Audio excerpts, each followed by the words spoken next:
आंदोलने যাওয়ার কারণে ওদের রেজাল্ট যদি খারাপও হয় আমি বলি কি যে মেইনটেইন করতে পারে সে সবকিছু মেইনটেইন করতে পারে। এই আন্দোলনে যাওয়ার জন্য যে রেজাল্ট খারাপ হয়েছে এরকম না, আন্দোলনে যারা গেছে ওদের মধ্যে অনেকেই কিন্তু মেধাবী স্টুডেন্ট ছিল।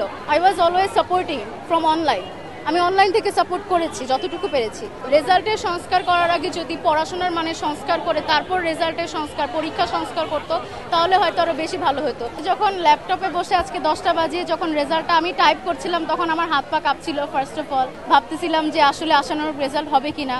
তারপরে যখন দেখলাম যে জিপিএ 5 ফার্স্টে দেখলাম, তারপরে মুখে কোনো রিয়াকশন ছিল না। আগে আমি সবগুলা সাবজেক্টে A+ এনশিওর করছি, এরপর আমি অনেক খুশি হয়েছি, চিৎকার করে মাকে ডাকছি বাবাকে ডাকছি, তারাও অনেক খুশি হইলো। আম্মু খুশিতে কান্না করে দিয়ে আমাকে জড়িয়ে ধরে নেই আর কি। শিক্ষকরা যদি আসলে আমাকে সঠিকভাবে গাইড না করতেন আমি আসলে সত্যিভাবে এই পজিশনে আসতে পারতাম না, আমার এত ভালো রেজাল্ট হতো না। স্পেশালি হায়ার ম্যাথটাতে আমার সবচেয়ে ভালো রেজাল্ট এসেছে। তো আমার হায়ার ম্যাথের যে স্যার ছিল না ওনার প্রতি আমি অনেক বেশি গ্রেটফুল। আমি বলি যে যদি তোমার কাছে মনে হয় যে তুমি শিওর তোমার রেজাল্ট এরকম আসার কথা না, তোমার হয়তো বা পাশ করার কথা ছিল বা আরেকটু ভালো করার কথা ছিল, তুমি অবশ্যই বোর্ড চ্যালেঞ্জ করবে। বোর্ডের তরফ থেকে ভুল থাকতেই পারে, আমরা জানি কোনো কিছুই তো আসলে অসম্ভব না বাংলাদেশে, যে কোনো কিছুই সম্ভব যেহেতু। তাই অবশ্যই যদি তোমার মনে হয় যে তোমার রেজাল্ট এরকম তুমি আশা করো না এর চেয়ে ভালো হতে পারে, অবশ্যই বোর্ড চ্যালেঞ্জ করো, দেখো ইনশাল্লাহ আল্লাহ কপালের সামনে কি রাখে। সত্যি কথা বলতে আমি অনেস্টলি স্পিকিং যে এই বছর সরকারও চেঞ্জ হলো, প্লাস আগে যেভাবে মানুষজন বলতো যে গণহারে জিপিএ 5 পাওয়ার যে ব্যাপারটা এই বছর সেটা হবে না। এই বছর যদি রেজাল্টের সংস্কার করার আগে যদি পড়াশোনার মানে সংস্কার করে তারপর রেজাল্টের সংস্কার পরীক্ষা সংস্কার করতো তাহলে হয়তো আরও বেশি ভালো হতো। স্পেশালি কোয়েশ্চেনের মানটা কিন্তু এই বছর ভালো ছিল না, কোয়েশ্চেনে অনেক ভুল ছিল।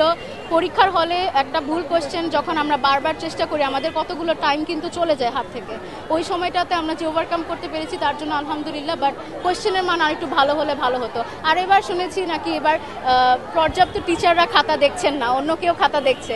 তো আমার কথা হলো যে বোর্ড থেকে এই জিনিসটা ইনশিওর করা উচিত যে আসলে একটা কোশ্চেনের একাধিক অ্যান্সার থাকতেই পারে, সে কিন্তু একজন পর্যাপ্ত টিচার না হলে সে কিন্তু সেটা জানবে না। তো সেক্ষেত্রে কি হয়, স্টুডেন্টের এই রেজাল্ট ধসের কারণ এটা অন্যরকম একটা কারণ।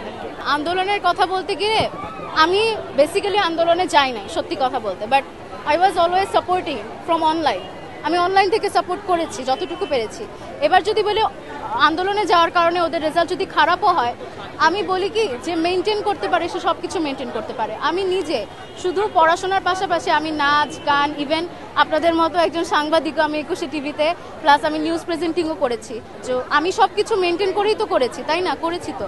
সো এই আন্দোলনে যাওয়ার জন্য যে রেজাল্ট খারাপ হয়েছে এরকম না, আন্দোলনে যারা গেছে ওদের মধ্যে অনেকেই কিন্তু মেধাবী স্টুডেন্ট ছিল।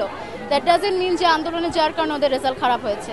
এটা অনেকটা হইতেছে পড়াশোনার দিক থেকে, কলেজগুলোর দিক থেকে ভালোভাবে পড়াশোনা সংস্কার হয়নি, বা রেজাল্টের ক্ষেত্রে ধরেন কোয়েশ্চেন প্যাটার্ন ভালো ছিল না, সেইটাই অন্যতম কারণ বলে আমি মনে করি। আমি জানি আমি নিজে গোল্ডেন A+ পেয়েছি, তার জন্য আমি proud, but that doesn't mean যে গোল্ডেন A+ই একটা স্টুডেন্টের কোয়ালিটি ডিফাইন করে, আমি এটা মনে করি না। গোল্ডেন A+ পাওয়াটা হয়তো আমাদের সমাজের দিক থেকে একটা সুনামের বিষয়, বাট আলটিমেটলি অনেকে 4 পয়েন্ট পেয়ে কিন্তু অনেক ভালো ভালো জায়গায় চান্স পেয়েছে। তো দ্যাট ডাজেন্ট মিন যে আমি A+ পাইনি বা জিপিএ 5 পাইনি আমার জীবনটা শেষ, এরকম কিন্তু কিছু না।